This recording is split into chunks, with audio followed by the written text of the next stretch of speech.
The pupil premium as a policy hasn't been as effective as we'd have liked it to have been.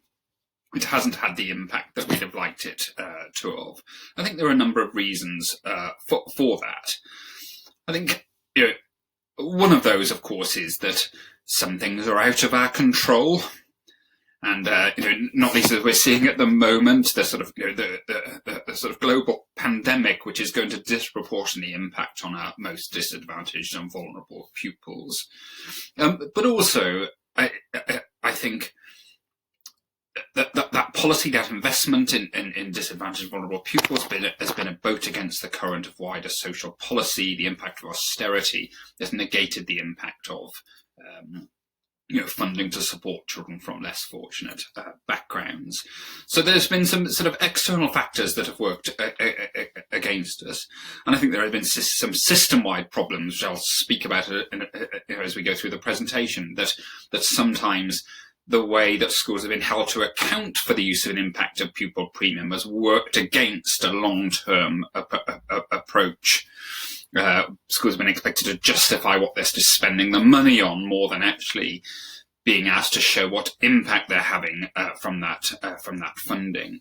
But I think also as schools, we need to reflect that sometimes we've allowed accountability to drive the practice rather than to meet the needs of pupils. So we've done things that are easy to evidence that we've done.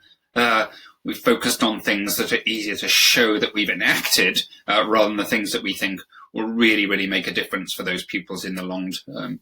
And similarly, sometimes we've been guilty of focusing on, labels over need. So we've done things for children because they are pupil premium, rather than actually addressing the underlying need. Essentially, what is the impact of socioeconomic disadvantage on learning? I think that's absolutely the critical question. Also, I think at times we tried we focused too much on stuff that is outside of our control rather than focusing on what's in our gift. We have much more influence over what happens in the classroom than what happens outside of the classroom.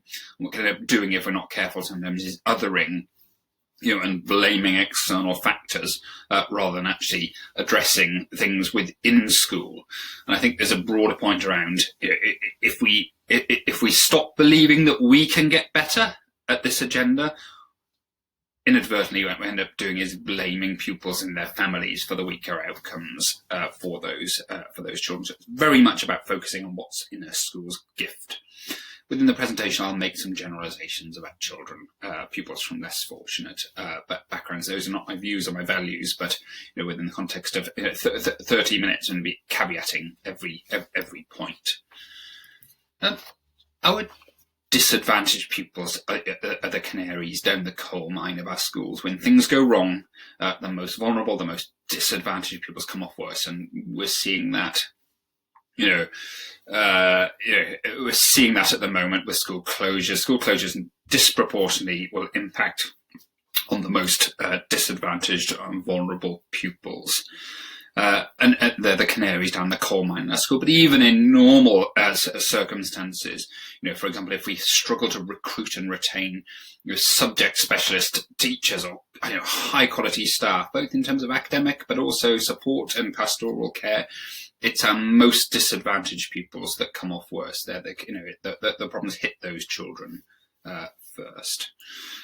So there's, I think that's a key principle that the most effective pupil premium strategies really are around having high quality teaching and learning staff, high quality support staff, high quality pastoral staff, working with those children day in, day out. If we don't have that, then everything else that we do becomes a bit of a sticking plaster, and we know that sticking plasters fall off. I think so there's a really important point around a collective responsibility and a collective ownership of a school's pupil premium strategy. A collective ownership of that. Teacher agency is absolutely critical. The teachers sort of feeding in because they're the critical intervention around disadvantaged pupils. a collective ownership, a collective responsibility, and then everybody with understanding what their role is within that strategy. And that's whether you're a midday supervisor, a governor, a classroom teacher, a middle leader, that everybody understands the strategy and feels an ownership of it.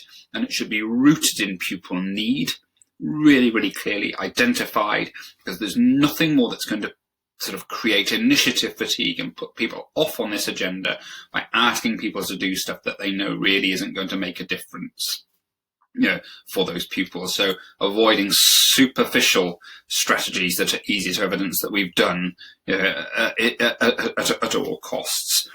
Essentially, that we're talking about the plan, teach, assess cycle through the lens of your disadvantaged and vulnerable pupils, because an effective lesson, an effective classroom, is going to have a disproportionately positive impact on our most disadvantaged pupils. Interventions need to be supplementary to high quality teaching, not a replacement for those. And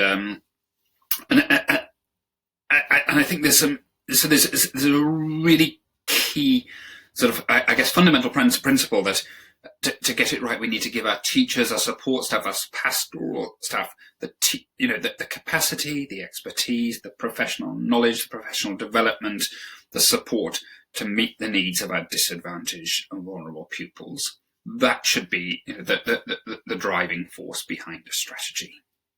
I think there's an interesting question around curriculum equity that we're not addressing properly, and essentially what I mean by that is that if we're not careful, we have the Matthew effect in action in our schools, whereby children from the most fortunate backgrounds, because of good background knowledge, because of vocabulary, language, the self-regulation skills that they developed, because of the social skills, the interpersonal skills, the talk, the understanding, they get the broadest curriculum experiences, both in terms of the formal and informal curriculum in our schools, whereas children with the least broad vistas, the narrowest experiences outside of school, end up in a cycle of academic and pastoral intervention, missing out on those language comprehension opportunities, the opportunity to build up that background knowledge they could receive from accessing the foundation subjects and more. Pupil premium needs to be driven by need, not labels.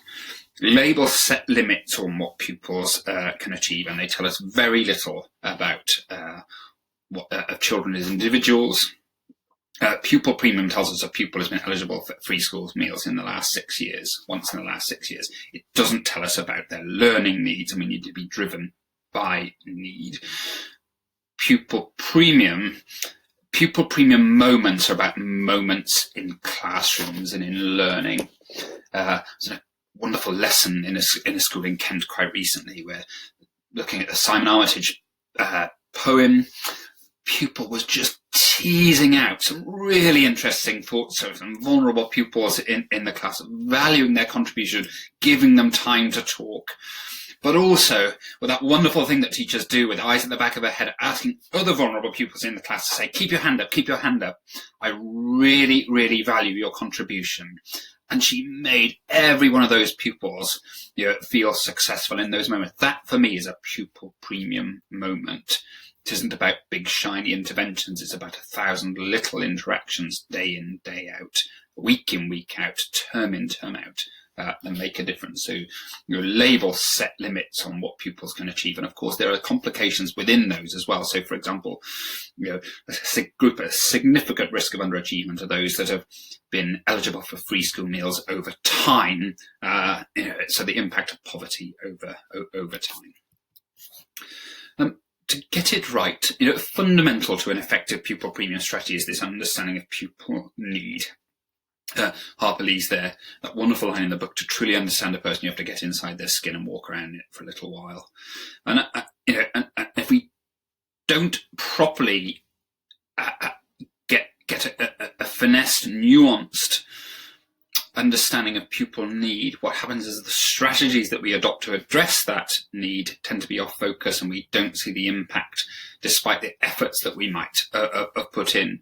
And that need mustn't be rooted in generalizations. It needs to be rooted in diagnostic assessment, academic and pastoral, through teacher voice, through pupil voice, through conversations with families, not on assumptions. And this is very much the thinking around a 3-year approach to pupil premium rather than a 1-year sort of cycle of shopping lists, that we need to give time to finding out what are the issues and what are the best responses that we can give to this.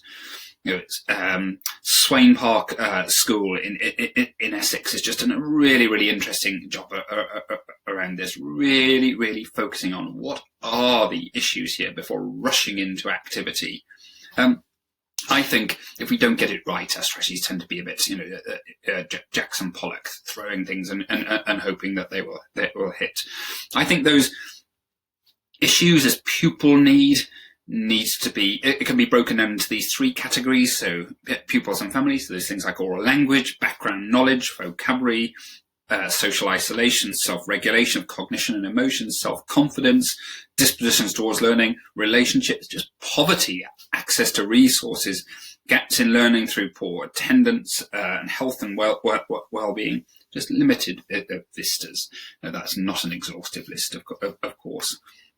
I think also, we need to understand what's it like to grow up in the community that our school is serving. It's very different growing up in a isolated rural community as a disadvantaged young person than it is in, say, Tower Hamlets in London to coastal Hastings. It's not easier or more difficult, it's different.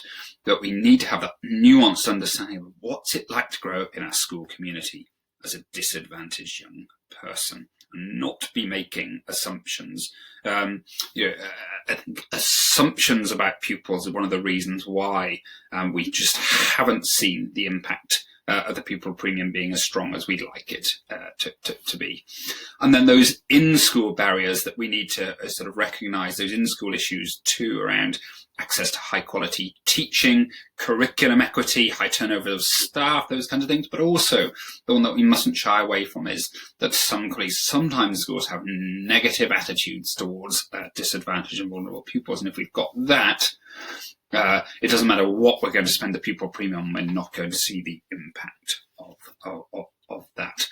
I'd really commend Kerry Hudson's book Lowborn as to if we really want to get an understanding of disadvantage within communities. But if we don't have that nuanced, finessed understanding of what our pupil needs are, what we end up is the supermarket sweep approach to pupil premium, grabbing hold of interventions, endlessly throwing a sort of effort at things, but actually they don't stick because they're not sufficiently targeted at what we need to be doing. And that then leads to initiative fatigue and cynicism around this agenda, which becomes a barrier in itself. So time taken to identify those issues is absolutely critical. High expectations fundamental to better outcomes for our disadvantaged and vulnerable pupils. I love George Bernard Shaw, and it's sort of tenuous link to pupil premium here, but if we're overly investing in interventions in upper key stage 2, upper key stage 4 to pull children up to meet accountability targets, I'd argue that is not high expectations. What we end up is with a sort of cohort vulnerability instead of so things might stick one time, but actually because of gaps in learning, we really won't be able to catch up with that late intervention. All the evidence tells us around early intervention is the thing that will make the difference here. In old money, I call this the sort of tyranny of level 4C, pulling children up to meet accountability targets and sending them off they go, rather than addressing gaps in learning early, and that everybody is taking responsibility for disadvantage in school. I think the challenge is that everybody would think that they have high expectations in their schools and their classrooms, and that isn't always the case. We need a common language around this. Most importantly, the notion around independent learning, I think. And I think what we see under the guise of people thinking they have high expectations, pupils being expected to work independently before they've been taught, the knowledge to be able to do that. So we see it quite frequently that pupils, are just asked to go off and do a piece of work around a particular issue without being taught by their teacher, the expert in the room, the knowledge, the background of the content before they can be independent. So sometimes we mistake what we need, and pupils can't research issues that they don't know about. So they need to be taught those things first. That's fundamentally about high expectations, I'd argue. We also need to look at, at setting and the levels of expectations of pupils in those sets. I'd really commend Professor Becky Francis' work on the grouping study in this. This isn't about setting or not. It's not a binary discussion about that. But actually, I was in a lesson quite recently where a teacher was feeding back to the pupils around some test scores they'd got. And the teacher said, you need to listen to this because this is going to determine what set you're put in. Inferring essentially that being in a lower set was a negative issue for those pupils, rather than talking to them about, we're going to set you to enable us to structure the teaching to enable you to better access the curriculum. So, and the unintended consequences of that point that learning, that your success in your learning, isn't in your power, and that success equates to which set you're in is a really, really problematic message. Also, we still see right through the system that in lower sets, which are often overpopulated by disadvantaged, vulnerable pupils, are often taught by non-subject specialists or even supply teachers. I'd argue that isn't high expectations. The other thing I'd want to challenge really around high expectations is the notion of sort of ability labels, low ability. And again, that language is embedded in our education system. What we're talking about, and it sets limits on what pupils can achieve. Some good evidence around when we ability label children in mathematics, how that can have a causal impact on their intrinsic motivation in that subject. So, and of course, what we're not talking about low ability, are we? What we're talking about is low prior attainment based on access to high quality years, learning, exposure to language, exposure to conversation, exposure to social capital, cultural capital, financial capital, social interactions, language, conversations and discussions. That's not to say everybody can go on to be a maths professor at Oxford. That's not what I'm saying. But when we label children in that way, we set limits on what they can achieve, and I'm not sure what benefit that that brings to our education system, apart from artificially categorizing people. So we need to get rid of it from our education system. Relationships, absolutely fundamental to better outcomes for disadvantaged and vulnerable pupils, at the heart of an effective strategy. When I talk about relationships, what I'm talking about is relationships between adults and pupils. I'm talking about relationships between pupils and pupils. I'm talking about relationships between adults and adults, how we all work together on this agenda. And ultimately, we want to have our disadvantaged and vulnerable pupils to have a better relationship with learning. The most effective pupil premium strategies focus on improving the learner. And there's an increasing body of evidence around the importance of strong relationships. I'd really commend the Hetchinger report around looping and how consistency of relationships improves outcomes for disadvantaged and vulnerable pupils in the primary phase, and the Between the Cracks report around the impact of high mobility on disadvantaged pupils in 2013, published by the RSA. Relationships are fundamental to success. Professors, I'm sharing the EF toolkit here with you, which I'm slightly cautious of sharing, because these sort of meta-analyses are a long way from the complexity of the classroom on a wet Thursday in March. But nevertheless, what they do is they give us an indicator of what really, really makes a difference for disadvantaged and vulnerable pupils. And they are about classrooms, but they are also about relationships. So feedback is a highly relational transaction. Metacognition, self-regulated learning, motivation, about the regulation of your cognition and your emotions, peer tutoring, one-to-one tuition, collaborative learning, oral language interventions, all about communication, about relationships. The stuff that on average has the lowest impact, often for higher costs, around repeating a year, physical environment, performance-related pay, block scheduling, they're all about structures. And structures matter, but structures without relationships are unlikely to have the impact that we want. The problem is with some of those structural things is they're often easier to evidence that we've done rather than things that really, really make a difference. It also tells us that the way we're going to make a difference for our disadvantaged pupils is by what happens in our schools and not in sanctuary buildings, performance-related pay. For example, I'm going to go in and talk a little bit more about feedback now as one of those things that can really, really make a difference, but actually, if we're not careful, can be a gap widener. So the EF's marked improvement study is one that I'd commend to everybody working in education, and it shows the rather limited evidence there is around the efficacy of written marking. When we go back to the feedback strand of the toolkit, so much of the evidence there comes from sports participation and PE. What is it about feedback in those in PE? It's in the moment, it's modeled to you, it's personal to you, and you'll almost certainly have opportunities to try it out and use that feedback immediately. And there's something about sort of, a collective responsibility around using that feedback too. So it's incredibly powerful. And I think about the ingredients in that, how we can apply that to other sort of learning. Our research school colleague, Caroline Creeby, has summarized the research evidence around it. But in that marked improvement study, I think there are two absolute gems really around sort of relationships. Firstly, and this is a big generalization, feedback really, really matters to our most disadvantaged pupils. Not least because that relationship with the teacher, but because of a lack of financial, capital resources at home, those kinds of things. It may be difficult, time pressures, financial pressures. It may be more difficult for some of the most vulnerable families to support their children's learning at home and provide them with additional feedback.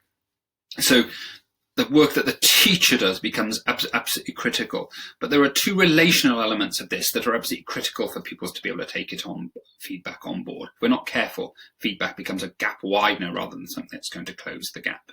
And that is, firstly, my perception of myself as a learner is fundamental to whether I can take the feedback on board. So if I don't think I can improve and get better at what I'm being fed back on, I'm unlikely to take that feedback on board. And that's why, if we're not careful, our most successful learners may well speed ahead through feedback because they're lapping more and more of it up and they're feeling really, really confident and feeling that they can improve, whereas actually pupils with low self-confidence, low self-esteem may be hearing the feedback, but actually they may also reject it because of the perceptions of themselves as learners. They don't think they can improve. So my perception of myself as a learner is fundamental to me being able to take on board feedback. And we think about that as adults. We don't, and we tend to enjoy getting feedback on stuff that we think we're thriving at rather than things that we think we're struggling at. And pupils I've talked to, lots and lots of pupils have talked about, in pupil voice sessions, really enjoying getting feedback and taking it on board on the subjects that they're really good at, and finding it much more difficult to take on board that feedback in lessons that they struggle with.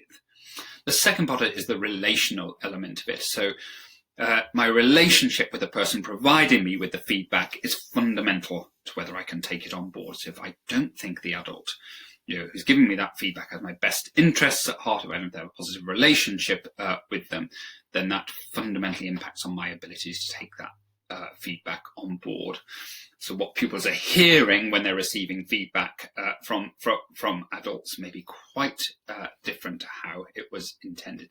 Graham Nuttall's wonderful, wonderful book takes that on board. And we can all think about in our professional careers, when we've had feedback from people that we haven't had a good relationship with, it's much more difficult to take that feedback on board. So feedback has such potential, but if we're not careful, it can be a gap widener.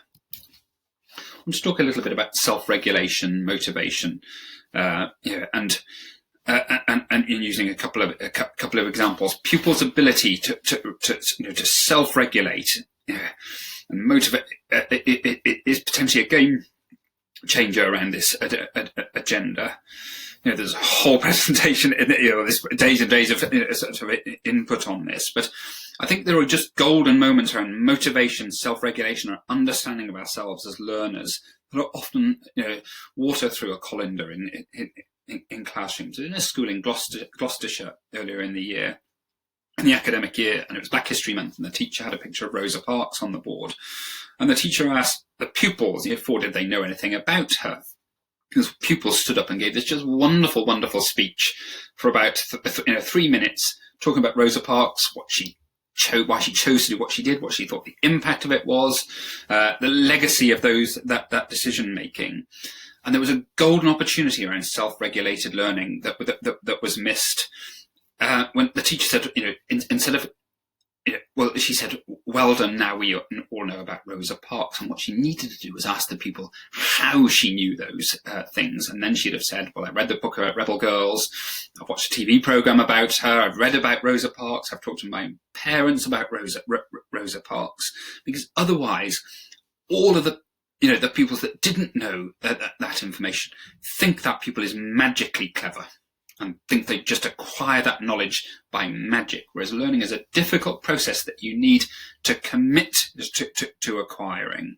So you need to ask her, how did you know those things? Because otherwise, just those little moments, they're pupil premium moments too, where we create an artificial divide in our classrooms, that learning is accessible to everybody, but you need to go through a challenging process to acquire it. These two pupils that I've got here in my presentation, they're not their proper names, of course, but pupils opting out of learning. And I think we see some of lots of different pupils, but disproportionately some of our most disadvantaged pupils opting out of the learning process. Now, sometimes it's more subtle. Sometimes it's more combustible. I'm talking about people. I've been the Northeastern the last year asking them, what do you do when you come up against a difficult task? And I said, well, I cause an argument and get kicked out. No emotion attached to it at all. But sometimes it's much more subtle. People's talking about, when I find things difficult, I put my hand up and I wait for the teacher. Yeah. And this is in spite of lots of growth mindset posters around the room and learning pit stuff and brain buddy book boss mantras.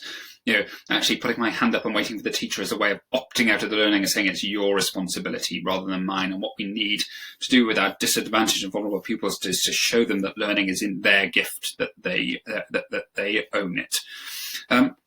It was James and James. We watched James and his peers in his lesson. The teacher gave the class some whole class feedback around their writing, and they were asked for the last 10 minutes to go away and edit their work.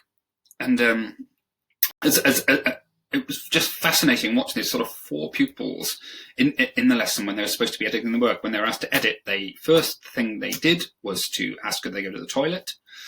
When they were told they couldn't go to the toilet, they asked could they have a drink. When they were told they couldn't go for a drink, they went. 2 of them helped around the classroom tidying up. 2 of them stood by the electronic pencil sharpener. I'd absolutely get rid of those. And actually, then one pupil went and read a book under the desk. The behaviour was fine, but actually, that behaviour for learning was really, really sort of problematic. And this is very much about the pupil's perception of themselves as a learner, that they actually couldn't get better at what they were doing. Miriam, again, not the pupil's sort of real name, was a very vulnerable pupil in a secondary school in Gloucester. And we asked her what she did when she came up against difficult tasks in lessons, and said, well, I find English most difficult. And we're reading Oliver Twist at the moment. So I go and see my English teacher the day before the lessons, find out what we're going to be studying, and I prepare in advance for the lesson. So we need all of our pupils to be Miriam, and then we've got sort of problems to solve. But essentially, this pupil is, again, one of the most vulnerable pupils in the system, pre-teaching themselves ahead of the lesson. That self-regulation, particularly around a subject that they really struggle with. We don't know enough really about what motivates the pupil to do that. But this issue around disadvantage and the underachievement of these pupils is not just about poverty, because actually this pupil is one of the most vulnerable pupils in our system. Fundamentally, I think, is about the relationship between the teacher and the pupil there. Okay. The language gap, I'd argue, is the attainment gap. That language gap coupled with the social isolation gap. And Alex's wonderful book, as well as Isabel Beck's work around bringing words to life, and then Stephen Parsons' Word Aware approach gives a brilliant framework for tackling this issue. I think if we get this issue right, we give pretty much every other education policy strategy approach a better chance of success. And this is in the data here in this report is Walfogel and Washbrook, the impact of poverty on early cognitive development. I think it's a fundamentally important focus around schools' pupil premium strategies, and I think there's one thing we do when we go back to school, more than ever after what we're experiencing at the moment in terms of the pandemic. Think about who is talking, who's been talking outside of school, who's having those opportunities to have conversational interactions with language, who is talking in your classroom. Is it those pupils that have well-developed language that have the opportunity to do that? Is that, again, the Matthew effect in action? And I'd really commend the brilliant article around evidence-based vocabulary learning based on Isabel Beck's work on the Chartered College website in the bottom link there. But this links to better self-esteem, better behaviour for learning, better attention, better focus in class, better contributions to class, to classroom democracy and empowerment for our disadvantaged and vulnerable pupils. Let's talk really briefly about parental involvement. It comes up in virtually every piece of work I've done around pupil premium. I'd really commend this wonderful study from the University of Missouri Columbia around unconscious bias and the problems that can create. And I'd sort of quote Jim Davis from the Children's Society here, really, that it doesn't matter what we think about the parenting, it's not the children's fault. But also, I think it's really important that as schools collectively, that we do our very best to hold all families in high regard. I think that's one of the most effective things that we can do, and to build up, focus on building better relationships with families, rather than again with perhaps income insecurity, housing insecurity, all of those kinds of insecurities are going on that are associated with disadvantage, expecting them, to be able to sometimes, solve complex education problems at home. We need to focus on what's in our gift and build up positive relationships with families. Okay, just going to talk really briefly as a wrap up around the importance of research evidence. Research evidence is fundamental to a successful pupil premium strategy, but we need to be aware of biases and cherry picking. Research evidence suffers from two biases. Firstly, publication bias. Studies that show positive effect sizes are far more likely to be published with a fanfare and a press release than those that have, that don't. So you need to be wary of Googling research, because actually we'll find those that are the promoted the most, and actually also that's influenced by who's funding that research too. So we need to be sceptical. Similarly, there's confirmation bias as well. So Professor Jonathan Sharples talks about, if you've got an education opinion about something, I can pretty much find you a study that backs that view up. Rob Webster from the University College London Institute of Education says, the more I read and engage with education research, the less certain I am about my opinions. And I think that's absolutely the way that we should be using research, to challenge our views, not to justify our views. If we're properly engaging with research, it really should be a challenging experience, not just a cursory look at the EF toolkit to justify a decision that we want to take. So impact evaluation is one of the weakest areas of schools' pupil premium strategies, I'd argue. People rush into this, and Professor Rob Coe picks out some of the problems we have with impact evaluation at times. The key for me is to decouple impact evaluation from accountability. We're not trying to prove what we've done has been successful. We're trying to find out whether we've been successful, and to inform our next steps. Activity is not impact, and we need to be really, really wary of using a single source of data to justify the continuation of a particular approach, rather and to justify what we've done. Activity launching into training is not impact. It's much more complicated than that. I'd really commend the work of impact-ED to you around this, around helping schools to design an effective impact evaluation framework. But it can save us time, it can save us resources, and it can tell us a sort of progression model, short, medium, long-term outcomes that tell us that we're on track towards achieving a goal, and we can adjust and change if we are not. And I'm just going to finish off really around accountability. The highest form of accountability is to our pupils and our families from disadvantaged backgrounds. And sometimes too much accountability on this agenda has leaned towards accountability to Ofsted, DfE, local authorities, those kinds of things, external bodies, rather than to accountability towards pupils and families. Some schools I've worked with in Stoke-on-Trent have done some really interesting work changing the language that they've used around strategy documents around disadvantaged pupils to make this focus much more on what's in a school's gift. And I think this slide really shows how powerful that change can be, because actually those areas of focus are something that everyone in school would want to buy into, and it suddenly puts this notion that these things are in our gift, rather than blaming pupils and families for the underachievement. Their underachievement. I think there's a really, really powerful change. So really, really briefly, some slides around do's and don'ts around pupil premium that really back up lots of what we've talked about in this presentation. And I think unashamedly borrowed this idea from Becky Francis's grouping study. Those are the don'ts, and primarily pupil premium is an opportunity to set our disadvantaged and vulnerable pupils free, so freeing them that burden of socioeconomic disadvantage to high attainment, which creates life chances and life choices. And these are the don'ts again that we very much covered within this presentation.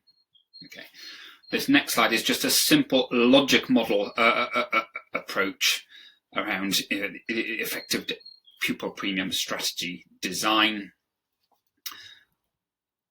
And our most recent publication around looking at disadvantage and opportunity areas in Oldham and Derby with the Harmony Trust offers some much more detailed sort of reflections around this agenda that colleagues may be interested in. Now, just final slide. I feel a bit Gilroy Lockhart sharing this with you, but there's some of the thinking around the longer term 3-year approach and how to tackle that, some podcasts and some more guidance, which colleagues may find useful. And here's where you can access that Oldham and Derby report and a lot of the other types of sort of work that I've done around this agenda in the last 8 to 10 years. Thank you very much.